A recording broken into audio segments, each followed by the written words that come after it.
ಇವಾಗ ಇನ್ಸ್ಟಾಗ್ರಾಮಲ್ಲಿ ಟ್ರೆಂಡಿಂಗ್ ಇರೋ ಈ ಥರದ ಫೋಟೋಗಳನ್ನ ನೀವೆಲ್ಲ ನೋಡೇ ಇರ್ತೀರ. ಈ ರೀತಿ ಜನ್ರೇಟ್ ಮಾಡ್ಕೊಳ್ಬೇಕು ಅಂತ ನಿಮಗೇನಾದ್ರು ಅನಿಸಿದರೆ ಬನ್ನಿ, ಅದನ್ನು ನಾನು ತಿಳ್ಕೊಡ್ತೀನಿ ಇವತ್ತು ಈ ವಿಡಿಯೋದಲ್ಲಿ ಹೇಗೆ ಅಂತ. ಅದಕ್ಕಿಂತ ಮುಂಚೆ ನೀವು ನನ್ನ ಚಾನಲ್ ಹೊಸಬರಾಗಿದ್ದರೆ ದಯವಿಟ್ಟು ನನ್ನ ಚಾನಲ್ನ ಸಬ್ಸ್ಕ್ರೈಬ್ ಮಾಡ್ಕೊಳ್ರಿ. ಅದಕ್ಕೂ ಮುಂಚೆ ಫಸ್ಟೇ ಗೂಗಲ್ ಓಪನ್ ಮಾಡಿಕೊಂಡು ChatGPT ಅಂತ ಸರ್ಚ್ ಮಾಡಿ. ChatGPT ಅಂತ ಸರ್ಚ್ ಮಾಡಿದ್ರೆ ಇಲ್ಲಿ ಕೆಳಗಡೆ ಫಸ್ಟ್ ಒನ್ ಅಲ್ಲ ಸೆಕೆಂಡ್ ಒನ್ನು ChatGPT ಅಂತಿದೆಯಲ್ಲ, ಇದ್ರ ಮೇಲೆ ಕ್ಲಿಕ್ ಮಾಡಿದ್ರೆ ChatGPT ಗೂಗಲಲ್ಲಿ ಓಪನ್ ಆದಮೇಲೆ ಕೆಳಗಡೆಯಲ್ಲಿ ಆಸ್ಕ್ ಎನಿಥಿಂಗ್ ಅಂತ ಇದೆಯಲ್ಲ, ಅಲ್ಲಿ ಪಕ್ಕದಲ್ಲೂ ಪ್ಲಸ್ ಐಕಾನ್ ಕ್ಲಿಕ್ ಮಾಡಿ ಆ್ಯಡ್ ಫೋಟೋಸ್ ಅಂತಿದೆ ಅದ್ರ ಮೇಲೆ ಕ್ಲಿಕ್ ಮಾಡ್ಕೊಳ್ರಿ. ಕ್ಲಿಕ್ ಮಾಡ್ಕೊಂಡಾದಮೇಲೆ ನಿಮಗೆ ಬೇಕಾದರೆ ಯಾವ ಫೋಟೋನ ಈ ರೀತಿ ಜನ್ರೇಟ್ ಮಾಡಬೇಕು ಅಂತ ಇದ್ರಲ್ಲ ಆ ಫೋಟೋನ ಸೆಲೆಕ್ಟ್ ಮಾಡಿ. ಫಸ್ಟ್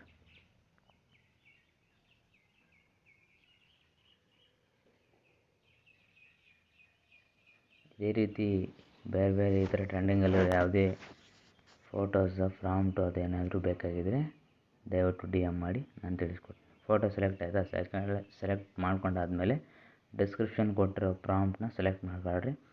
ಸೆಲೆಕ್ಟ್ ಮಾಡಿಕೊಂಡ್ರೆ ಅಷ್ಟೇ ಅಲ್ಲ, ಇಲ್ಲಿ ಕೆಳಗಡೆ ಬ್ಯಾಕ್ಗ್ರೌಂಡಲ್ಲಿ ನಿಮ್ಮ ಹೆಸರು ಯಾವ್ದು ಬೇಕೋ ಆ ಹೆಸರನ್ನ ಇಲ್ಲಿ ನಾನು ಪೇಸ್ಟ್ ಮಾಡಿದ್ದೇನೋ ಈ ಥರ ಇಲ್ಲಿ ನಿಮ್ಮ ಹೆಸರು ಹಾಕೊಳ್ರಿ.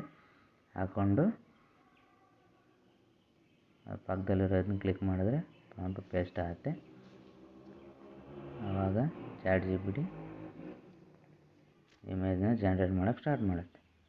ಜನ್ರೇಟ್ ಮಾಡೋಕ್ಕೆ ಸ್ಟಾರ್ಟ್ ಮಾಡಿದ್ಮೇಲೆ ಒಂಚೂರು ಟೈಮ್ ತಗೊಳುತ್ತೆ. ಅದು ತಗೊಂಡಾದಮೇಲೆ ನಿಮಗೆ ನಾನು ಫಸ್ಟ್ ವಿಡಿಯೋದಲ್ಲಿ ತೋರಿಸಿದ್ನಲ್ಲ ಸ್ಟಾರ್ಟಿಂಗಲ್ಲಿ, ಅದೇ ರೀತಿ ಫೋಟೋ ಈಗ ಜನ್ರೇಟ್ ಆಗೋದನ್ನ ನೀವು ಈಗ ಇಲ್ಲಿ ನೋಡಬಹುದು.